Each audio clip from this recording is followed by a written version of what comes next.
Assalamualaikum warahmatullahi wabarakatuh. Alhamdulillahilladzi hadana 'alal iman wal islam. Asyhadu an la ilaha illallah al-malikul alam. Wa asyhadu anna sayyidana Muhammadan 'abduhu wa rasuluh sayyidul khalaiqi wal anam. Allahumma fassalli wa sallim wa barik ala sayyidina Muhammadin sallallahu alaihi wasallam wa ala alihi wa ashabihi wa ummatihi wa alaina ala dawam. Amma ba'dal kalam, faya ayyuhal hadirun al muslimun ittaqullah haqqa tuqatihi wa la tamutunna illa wa antum muslimun. Qala ta'ala fi kitabil karim, a'udzu billahi minasyaitonir rajim.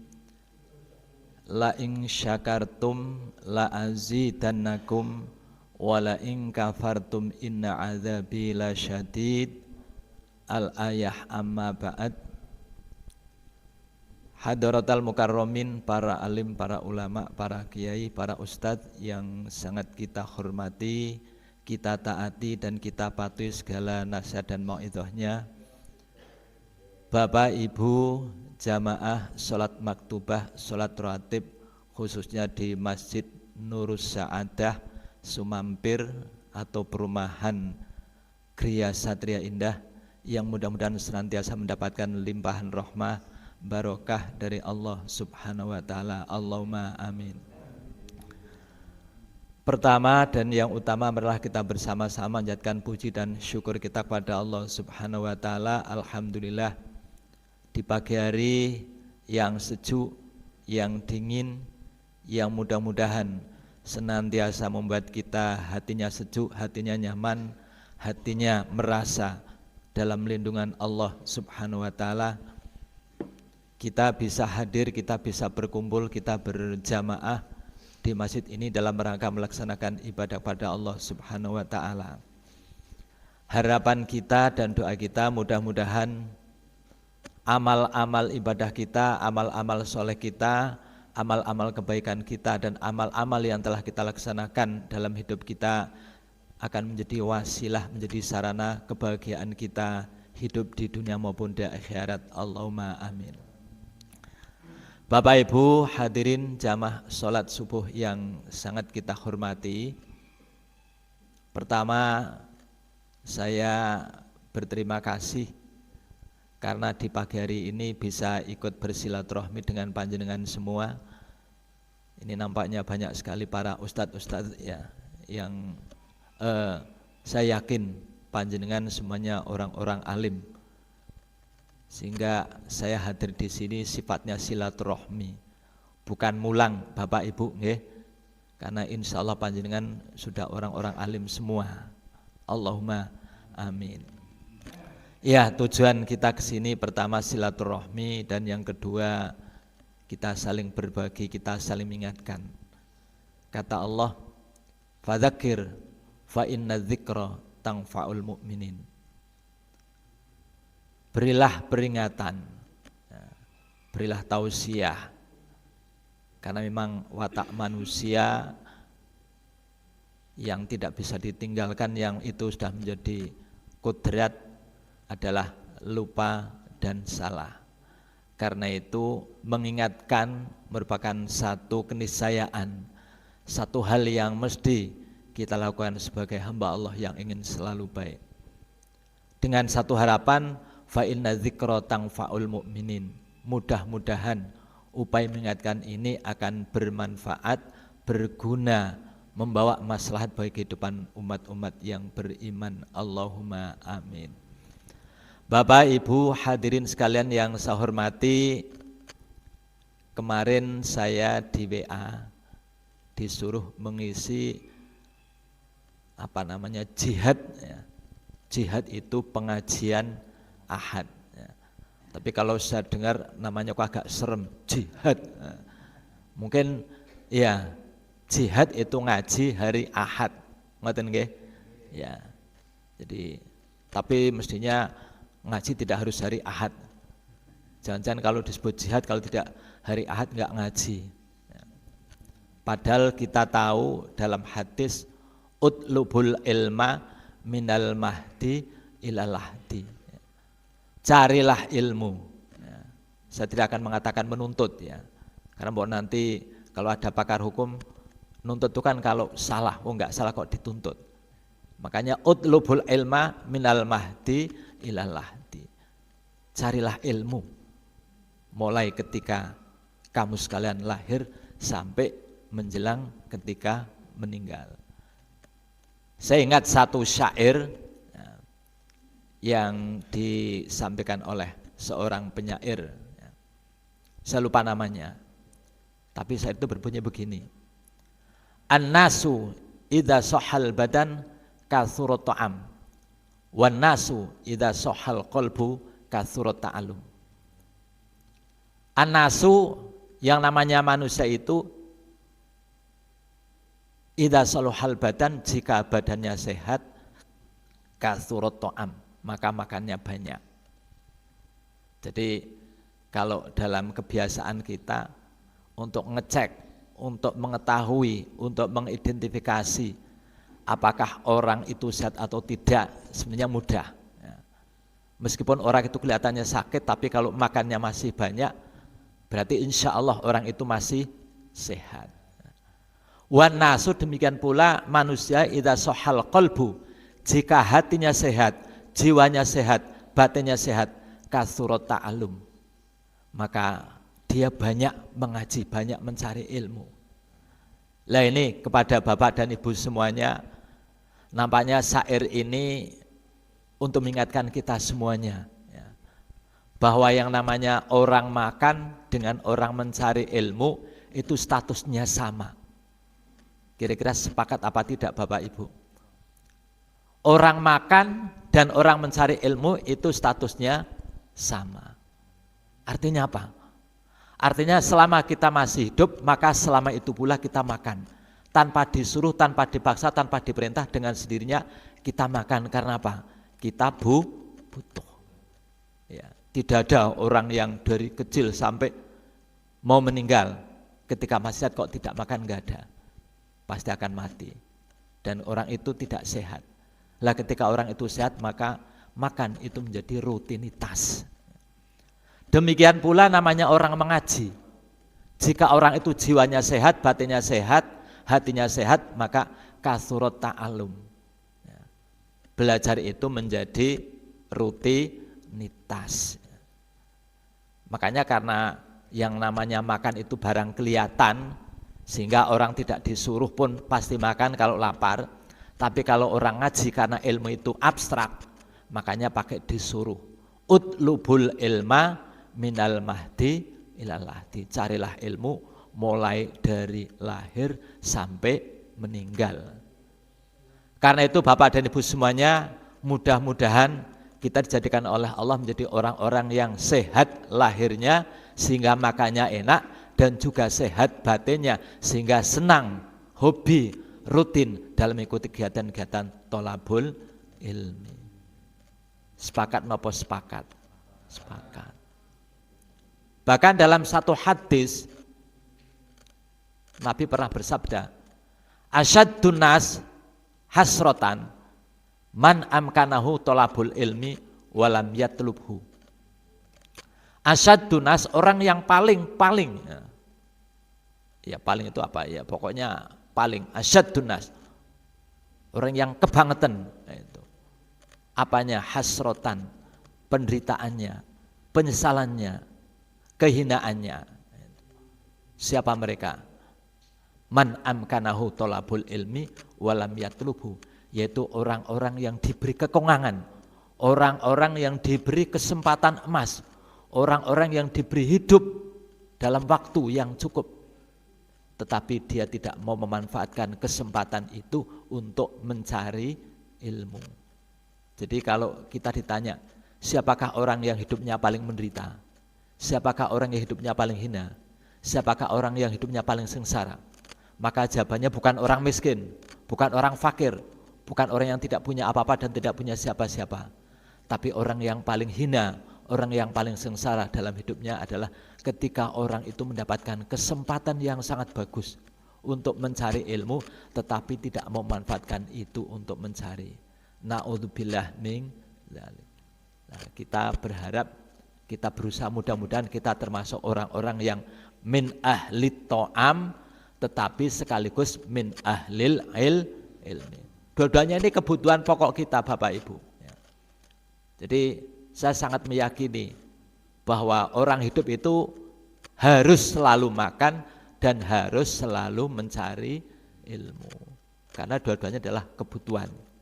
Hanya yang satu ada di dalam raga, yang satu ada di dalam jiwa. Kegiatan pagi ini saya yakin Bapak Ibu sekalian tujuannya adalah seperti itu. Agar kita selalu punya kesempatan untuk menambah dan menambah ilmu, pengetahuan dan pemahaman kita, terutama kepada ajarannya Allah Subhanahu wa ta'ala. Lah ini Bapak dan Ibu semuanya, tujuan kita bertemu, tujuan kita bersilaturahmi, tiada lain dan tiada bukan adalah dalam hal seperti ini, agar kita menjadi orang-orang yang di samping min ahli to'am, juga min ahlil ilmi. Jadi ahli makan ya karena kita selalu makan. Min ahlil ilmi ya juga agar kita berusaha, terdorong untuk menjadi orang-orang yang suka belajar, suka mengaji. Kalau di Arab, istilah majelis taklim itu sering disebut dengan Raudhatul Jannah. Jadi Raudhatul Jannah itu artinya taman surga. Orang-orang yang hadir di majelis taklim adalah orang-orang yang hadir duduk di taman surga. Jadi mudah-mudahan kita semuanya yang sering hadir di majelis taklim akan menjadi orang-orang yang selalu hidup di taman surga. Allahumma amin. Bapak dan Ibu semuanya yang saya hormati, kemarin saya ketika ditanya, Pak Ustadz, kira-kira topik apa yang mau disampaikan? Ya karena ini permintaan, ya saya disuruh menjawab, ya saya jawab. Pak, mungkin topiknya ya yang sederhana aja lah ya. Tapi bukan berarti hakikatnya sederhana, yaitu tema tentang bersyukur. Ya. Saya kira Bapak dan Ibu semuanya kalau kita ngomong bersyukur itu bukan satu hal yang aneh, ya. Bukan hal yang asing. Tetapi kita mengingatkan kembali bahwa bersyukur adalah satu hal yang sangat penting bagi kita sebagai hamba Allah Subhanahu wa ta'ala. Bapak dan Ibu semuanya yang saya hormati, ada satu hadis qudsi yang diriwayatkan oleh Imam Tirmidzi.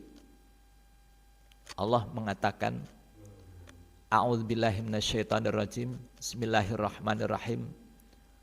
Malam yashkur ala na'mai walam yasbir ala balai walam yardo ala qodoi fal yakhruj min samai fal yaltamis robban siwaya. Ini hadis tetapi dari Allah Subhanahu wa ta'ala, dinamakan hadis qudsi. Dalam hadis ini Allah menyampaikan 3 hal penting bagi seluruh manusia yang mau menghuni buminya Allah. Jadi kita boleh tinggal di buminya Allah, tetapi harus mengikuti 3 syarat. Malam yashkur ala na'mai, barang siapa yang tidak mau bersyukur atas nikmat-nikmatku, walam yasbir ala balai, dan barang siapa yang tidak mau bersabar atas ujian-ujianku, balak, ujian-ujianku, walam yardo ala qodoi, dan tidak rela, tidak mau menerima dresulo atas keputusan-keputusanku, fal yakhruj, maka sebaiknya keluar min samai, dari kolong langitku, fal yaltamis, dan carilah Robban siwaya, Tuhan selain aku. Kalau kita cermati, kalau kita memahami yang lebih jernih, sebenarnya Allah itu sudah mengingatkan kita semuanya. Wahai hamba-hambaku semua, silahkan Anda sekalian bermukim, menempati bumi aku. Tapi dengan catatan, ini syaratnya kita boleh menghuni buminya Allah ada 3. 1, menjadi orang yang bersyukur. Yang kedua, menjadi orang yang sabar. Dan ketiga, menjadi orang yang senantiasa rela, ridho atas segala keputusan dari Allah Subhanahu wa ta'ala. Nyun sewu Bapak Ibu, ini istilah syukur, istilah sabar, istilah ridho, ini istilah-istilah yang sangat mudah diucapkan, okay? Tetapi nampaknya betapa tidak mudahnya istilah-istilah ini kalau kita praktekkan, kita buktikan, kita realisasikan dalam kehidupan kita sehari-hari. Jadi kalau kita ingin hidup di dunia ini ya syaratnya 3. Pertama, mensyukuri nikmat-nikmat Allah. Yang kedua, sabar atas ujian-ujian yang Allah berikan dari waktu ke waktu, dari satu ujian ke ujian yang lain. Dan yang ketiga, kita harus rela apapun keputusan Allah yang terjadi atas diri kita. Nah ini kalau kita bisa ya, mempraktekkan, mengamalkan, mewujudkan, membuktikan hal-hal seperti itu dalam kehidupan kita, maka kita sah untuk menghuni buminya Allah Subhanahu wa ta'ala. Nah ini nyun sewu kepada hadirin semuanya Bapak Ibu. Jadi syukur, sabar, ridho ini nampaknya satu paket. Satu paket. Syukur, sabar. Itu sering berbarengan. Lah pada kesempatan yang sangat singkat ini kita sedikit membahas masalah syukur ya. Karena memang syukur ini banyak sekali disebutkan dalam berbagai ayat dan berbagai hadis. Makanya ini menjadi indikator ya, bahwa kita diperintahkan untuk selalu bersyukur kepada Allah Subhanahu wa ta'ala. Bapak dan Ibu sekalian yang saya hormati, kalau kita berbicara tentang syukur, maka kita tidak bisa melepaskan dari bicara tentang nikmat. Karena syukur itu selalu dikaitkan dengan nikmat. Ya kita akan melihat beberapa ayat yang memerintahkan kepada kita untuk selalu bersyukur. Dalam satu ayat Allah berfirman, A'udzubillahi minasyaitonirrajim. Jadi ada ayat yang mengatakan bahwa pertama sekali manusia ketika baru dilahirkan, maka apa yang ditunjukkan? Maka ia adalah mensyukuri apa yang Allah berikan kepada kita. Dalam satu ayat Allah berfirman, A'udzubillahi minasyaitonirrajim. Wallahu akhrajakum min butuni ummatikum la ta'lamuna syai'a wa ja'alakumus sam'a wal absara wal afidah la'allakum tashkurun. Ya, tadi bacaan ayatnya indah sekali ya Ustaz. Enak. Ya, saya senang kalau ada bacaan ayat-ayat yang bagus ya. Didengarkan tuh enak. Nah ini kata Allah, wallahu akhrajakum. Allah telah mengeluarkan kamu sekalian mim butuni ummatikum, dari kandungan perut ibu-ibu kamu sekalian.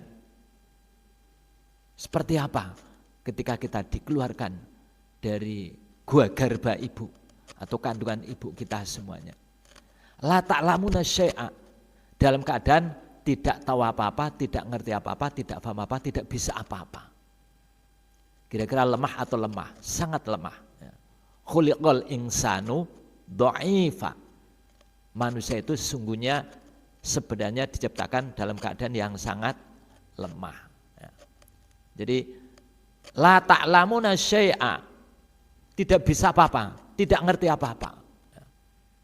Jadi kita ini sungguhnya ketika kita jebrol lahir ke alam jagat raya ini dalam keadaan tidak bisa apa-apa dan tidak ngerti apa-apa. Kemudian apa? Wajalakumus sam'a. Allah memberikan fasilitas yang berupa as-sam'a, pendengaran. Kira-kira pendengaran ini nikmat atau bukan? Nikmat yang luar biasa. Saya melihat ada orang-orang sudah sepuh, kau tanya enggak mendengar. Ketika tanya terus enggak mendengar, akhirnya dia meneteskan air mata. Maaf nak, saya sudah tidak bisa mendengar. Kita terenyuh. Betapa nikmat pendengaran itu suatu yang sangat luar biasa. Wajalakumus sam'a. Makanya ketika bayi baru lahir, langsung bersyukurnya itu apa? Diperkenalkan kepada sang Khalik, sang pencipta, yaitu dengan cara diadzani. Itu adalah syukur. Pertama, syukurnya adalah mengenal sang pencipta, yaitu Allah Subhanahu wa ta'ala. Yang kedua, wal absara, diberi penglihatan. Ini nikmat atau bukan? Nikmat. Hidup ini kita sangat dibantu oleh kedua mata kita. Dan ada seorang ulama, Ibnul Qayyim Al-Jauziyah, mengatakan mata yang diberi sinar itu sama dengan Al-Quran yang menyinari kehidupan. Ketika menjelaskan makna Quran, ketika itu Ibnul Qayyim Al-Jauziyah menjelaskan apa itu makna Quran bagi manusia. Beliau mengatakan Al-Quran lil mu'min kan nur lil ainain. Yang namanya Al-Quran bagi orang-orang yang beriman itu seperti cahaya bagi kedua mata manusia. Nah, ini kita bicara tentang penglihatan, ya. Karena penglihatan ini merupakan satu nikmat yang sangat luar biasa yang Allah berikan kepada kita. Pagi ini kita dengan merasa sejuk bisa melihat, ya, berbagai warna-warni yang bersinar. Itu semuanya karena apa? Karena mata kita adalah mata yang sehat, mata yang normal. Yang ini merupakan anugerah pemberian Allah Subhanahu wa ta'ala. Karena itu kepada Bapak dan Ibu semuanya, ini satu kenikmatan. Kemudian yang ketiga, wal afidah, Allah memberikan kepada kita akal budi, akal pikiran. Kita juga bersyukur. Kata Sayyidina Ali bahwa kekayaan terbesar yang Allah berikan kepada manusia, kekayaan tidak bisa digantikan oleh apapun yang Allah berikan kepada manusia, itulah yang namanya akal pikiran.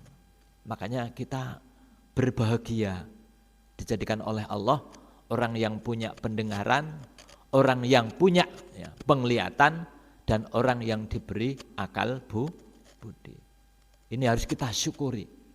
La'allakum tashkurun. Yang tiada lain, tiada bukan, dengan pemberian itu semua agar kita menjadi orang-orang yang bersyukur kepada Allah Subhanahu wa ta'ala. Jadi dari ayat ini Bapak dan Ibu semuanya, paling tidak ada 4 nikmat yang Allah berikan pada kita. Apa itu? 1, kita diberi hidup. Nikmat apa nikmat? Kita diberi hidup. Nikmat. Kita tidak bisa membayangkan bagaimana nikmatnya hidup itu. Kata salah seorang sufi, namanya Imam Khatim Al-Asom, pernah mengingatkan pada kita. Orang tidak pernah merasakan bagaimana nikmatnya hidup kecuali orang-orang yang dalam keadaan sakaratul maut. Ini ketika menjelaskan satu ayat yang berbunyi wa anfiqu mimma razaqnakum min qabli ayati ahadakumul maut fayaqula rabbi laula akhartani ila ajalin qarib fa asaddaqa wa akum minas solihin wala yuakhirallahu nafsan idza jaa ajaluha wallahu khabirum bima ta'malun. Di situ ada kata-kata laula akhartani ila ajalin qarib fa asaddaqa wa akum minas solihin. Ini kata manusia yang ketika hidup, diberi hidup oleh Allah mereka tidak mensyukuri, mereka tidak manfaatkan, mereka tidak menyadari, maka akhirnya ketika sakaratul maut dia mengatakan, laula akhortani ila ajalin qarib fa asaddaqa wa aku minas solihin. Ya Allah, ya Allah, seandainya engkau menunda kematianku walau sebentar, fa asaddaqa wa aku minas solihin, maka aku akan menjadi orang-orang yang ahli sedekah dan aku akan menjadi orang-orang yang berbuat soleh. Mengapa orang yang sedang dalam keadaan sakaratul maut ini mengatakan seperti itu? Karena dia sangat menyesal kenapa selama hidupnya dia menyanyiakan waktu, menyanyiakan pemberian Allah yang berupa nyawa yang berarti hidup. Karena itu Bapak dan Ibu semuanya, hari ini kita mendapatkan nikmat yang luar biasa. Apa? Nikmat diberi hidup oleh Allah Subhanahu wa ta'ala. Tetapi sering sekali ya, kita melupakan, kita tidak menyadari, kita abe, kita cuek. Lah yang seperti ini yang seharusnya tidak terjadi dalam kehidupan kita sebagai orang-orang yang harus selalu bersyukur kepada Allah Subhanahu wa ta'ala. Makanya dalam satu hadis Nabi wanti-wanti. Apa itu? Nikmatani kabirotani maghbunun fihima katsirum minan nas. As-sihhatu wal faragh. Ini. Nabi itu mengingatkan betul pada kita. Nikmatani, ada dua nikmat. Langsung tidak tertinggal. Nikmatani, ada dua nikmat. Kabirotani yang sangat besar. Jadi Nabi langsung menyebut nikmatani kabirotani. Dua nikmat yang sangat besar. Maghbunun fihima, yang seringkali manusia itu tertipu. Manusia tidak sadar. Manusia itu abe. Manusia tidak memahaminya. Fihima di dalam dua nikmat. Katsir minan nas, kebanyakan manusia. Apa itu? As-sihhatu wal faragh. Orang yang diberi nikmat hidup dan orang yang diberi nikmat sehat. Dan ini nyun sewu pada saya sendiri dan kepada Bapak Ibu semuanya.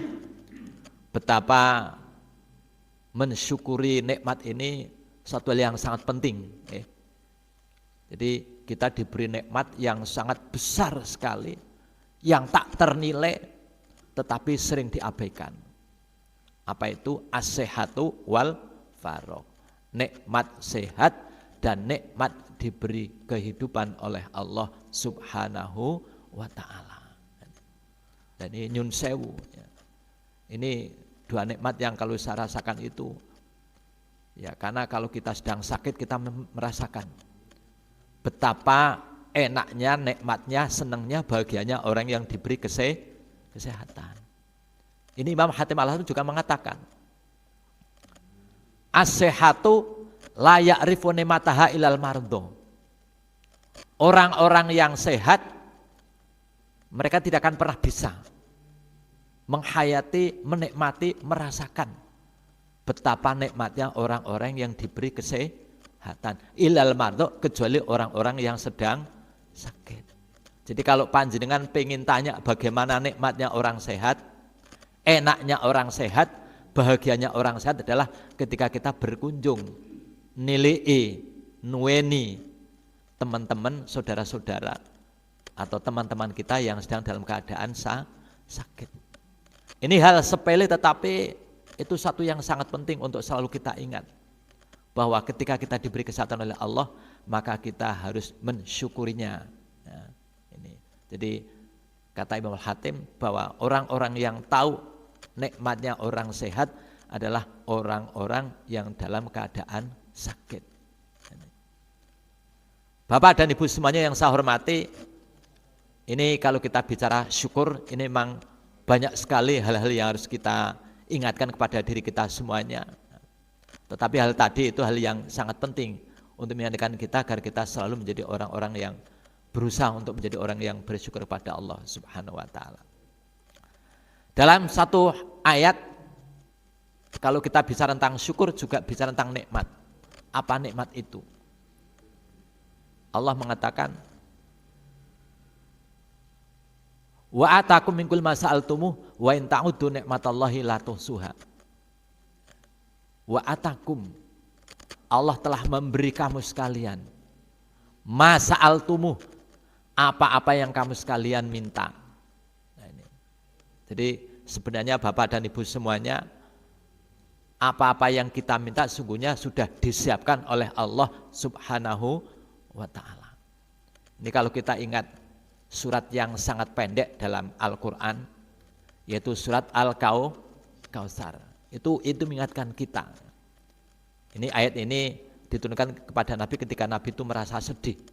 Karena ketika dakwah, ketika berjuang, ternyata banyak hambatan, banyak rintangan, banyak tantangan, banyak godaan, dan banyak yang mengancam nyawanya. Akhirnya Nabi, kalau bahasa kita mungkin agak ngelokro, ya, agak berkecil hati, agak pesimis. Akhirnya turunlah ayat, inna a'tainakal kautsar. Wahai Muhammad, sungguhnya aku Allah telah memberimu al-kautsar yang sangat banyak.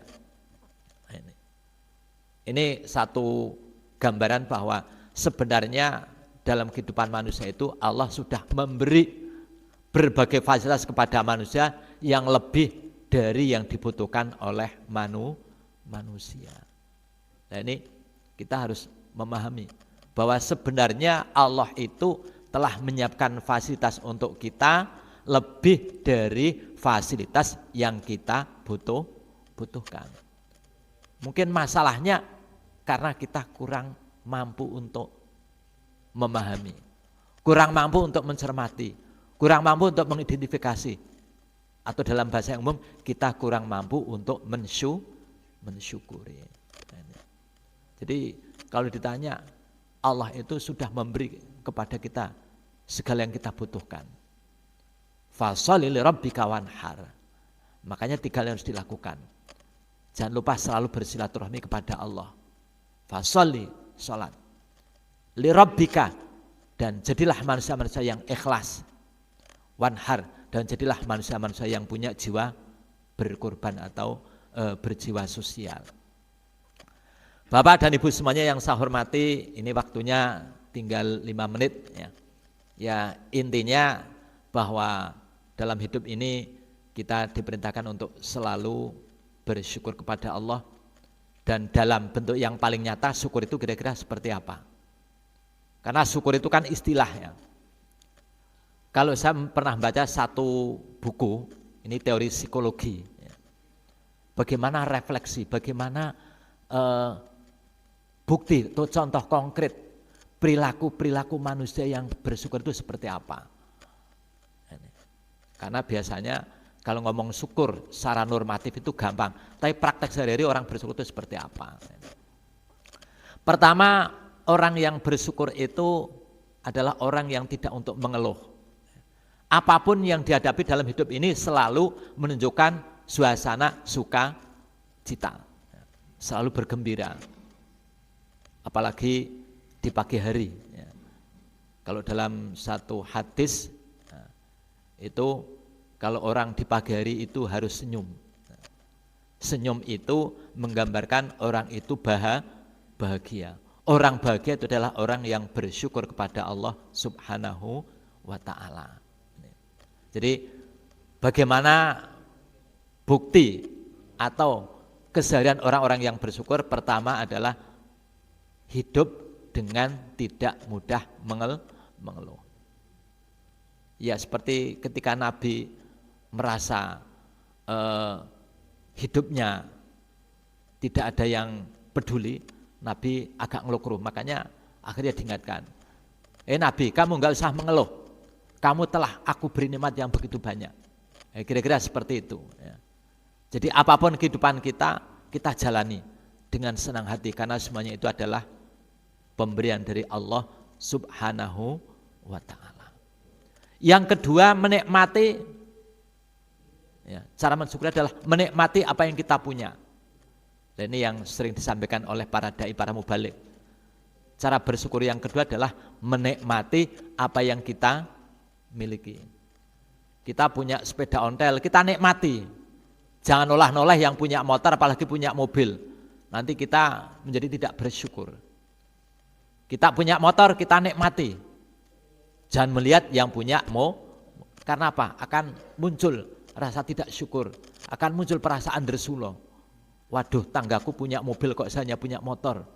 Waduh, tanggaku motornya api kok saya hanya punya sepeda. Nah, ini hal yang harus ditanamkan dalam kehidupan kita adalah menikmati segala apa yang Allah berikan kepada kita. Saya ingat kata Gus Baha bahwa untuk menjadi orang yang bahagia itu mudah sekali. Mudah sekali menjadi orang bahagia. Apa? Nikmati yang kita punya. Nikmati yang kita punya, jangan kita membandingkan nyawang, deleng milik orang lain. Kita punya baju, bajunya bodol, nikmati. Jangan melihat orang yang bajunya bagus, nanti kita malah kan tidak bersyukur, kita tidak akan bahagia. Lah, kepada Bapak dan Ibu semuanya, nampaknya ini hal-hal yang penting untuk kita praktekkan dalam kehidupan kita ya, meskipun ini tidak mudah. Karena tantangan dunia modern, tantangan dunia digital itu kan luar biasa.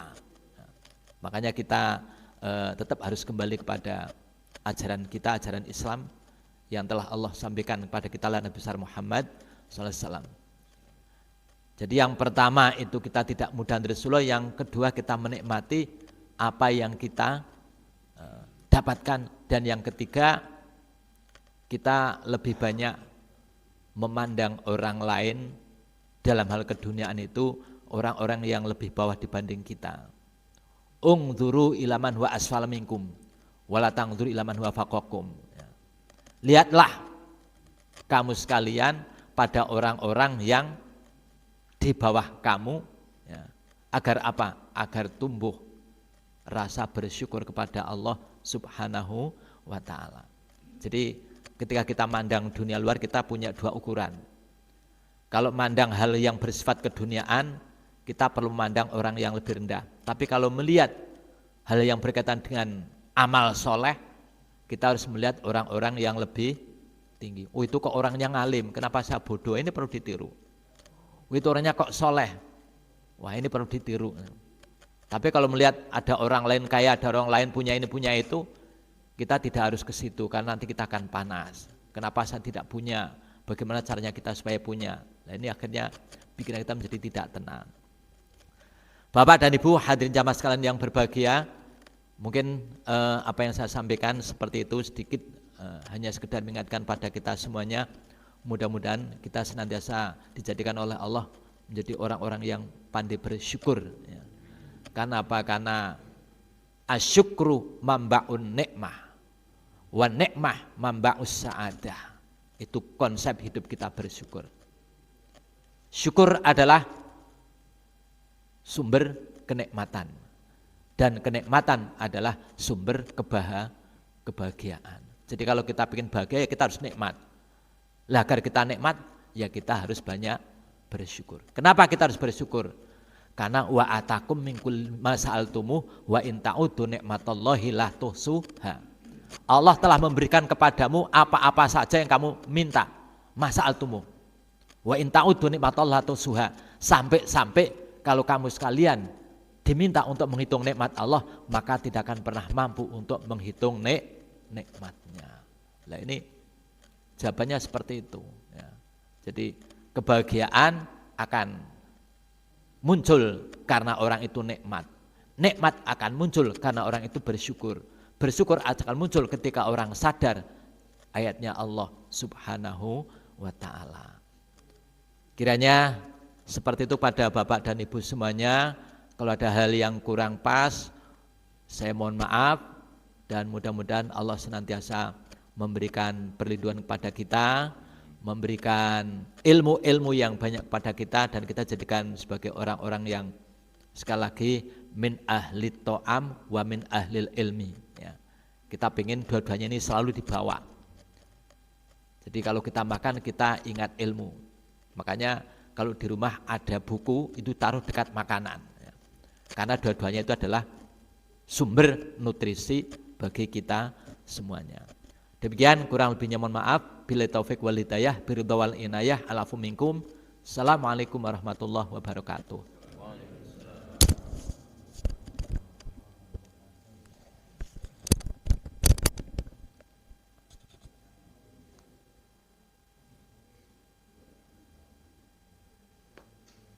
Bapak Ibu jamaah pengajian kita pagi ini terkait bersyukur sudah diuraikan dengan cukup jelas, dan hikmah dari bersyukur kita tadi ya. Sambil menunggu waktu suruk ya, kalau ada yang mau ditanyakan barangkali boleh ya tanya ya, monggo. Nanti syukur kita hari ini ada itu ya, untuk kebutuhan tubuh juga gitu. Jadi saya kira tadi sudah sejalan, makan dan ilmu ya sudah sejalan untuk kebutuhan jasad, badan dan kebutuhan rohani kita. Baik, kalau tidak ada yang ditanyakan, alhamdulillah, mari kita tanya ya. Oke, monggo kalau mau tanya ya. Ada yang tanya.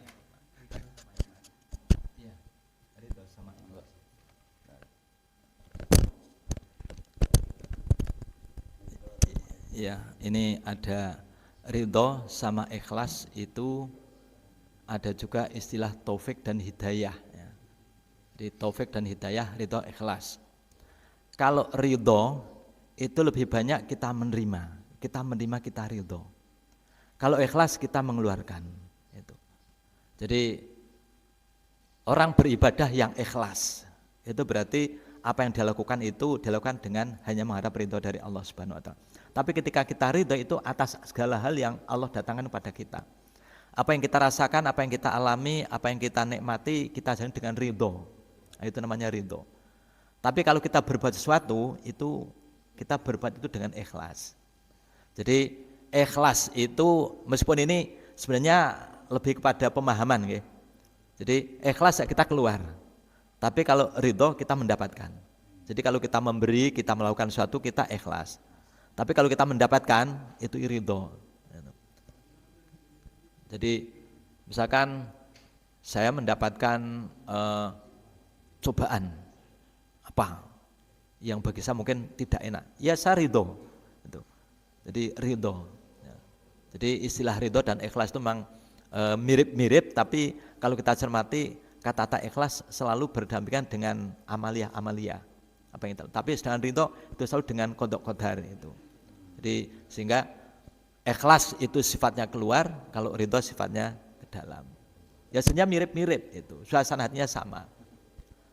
Kemudian kata-kata taufik dan hidayah itu juga, kalau hidayah itu sifatnya pemberian, ya, pemberian yang given. Allah ingin memberikan hidayah pada orang yang Allah kehendaki. Tapi kalau taufik itu ada proses. Kalau orang menjadi pintar ya belajar, orang menjadi kaya bekerja, orang menjadi sehat yang jaga kesehatan, itu taufik. Karena kata taufik dari kata wafaqa yafiqut taufik, cocok gitu. Cocok itu artinya antara upaya dengan yang kita dapatkan, itu cocok gitu.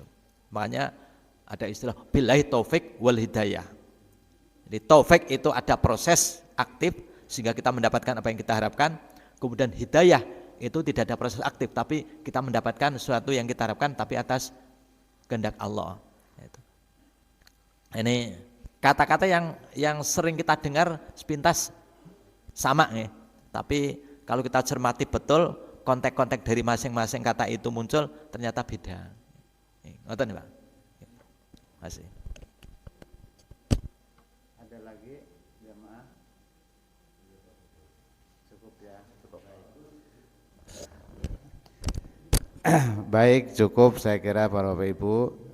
Demikian kajian kita pagi ini, alhamdulillah kita sampaikan jazakallah, terima kasih kepada Ustaz Subur yang sudah berkenan hadir di tengah-tengah kita.